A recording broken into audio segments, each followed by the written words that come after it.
কিছু সত্য মেনে নেওয়া যায় না, কিছু শোক কাটিয়ে ওঠার নয়। তেমনি প্রয়াত শীর্ষ নেতা আয়াতুল্লাহ আলী খামেনিকে হত্যার বিষয়টিকে মেনে নিতে পারছেন না ইরানবাসী। তাকে দাফনের পরেও শোকে কাতর পুরো ইরান। শুধু শোক নয়, একই সঙ্গে প্রতিশোধের আগুন জ্বলছে খামেনির অনুসারীদের মনে।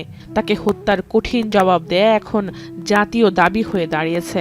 টেলিগ্রাম অ্যাকাউন্টে বার্তা জানান খামেনির পুত্র ও বর্তমান শীর্ষ নেতা মুজতবা খামেনি।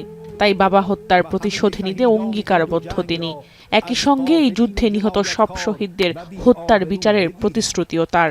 این انتقام خواست ملت ماست و به طور حتمی باید صورت بگیرد. এদিকে ওয়াল স্ট্রিট জার্নালের প্রতিবেদন, ট্রাম্পকে হত্যার ছক নতুন করে সাজাচ্ছে ইরান, এমনটা যুক্তরাষ্ট্রকে জানিয়েছে ইসরায়েল। এতে ফের খেপেছে মার্কিন প্রেসিডেন্ট ডোনাল্ড ট্রাম্প। সামাজিক মাধ্যমে শুক্রবার লেখেন, ইরানের দিকে তাক করা আছে 1000 ক্ষেপণাস্ত্র। ট্রাম্পকে হত্যার চেষ্টা হলে পুরো ইরানকে ধ্বংস করে দেবে ওয়াশিংটন।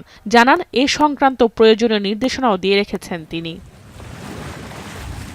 তবে বৈরী দুই দেশের সংঘাত বন্ধে মধ্যস্থতাকারী হিসেবে কাতারের প্রস্তাব ফিরিয়ে দেয়নি তেহরান।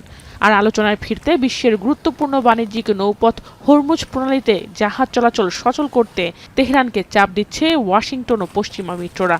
এমন পরিস্থিতির মধ্যেই ইরান যুক্তরাষ্ট্র উত্তেজনা নিরসনে আন্তর্জাতিক অঙ্গনে আবারও তীব্র হয়েছে কূটনৈতিক চাপ।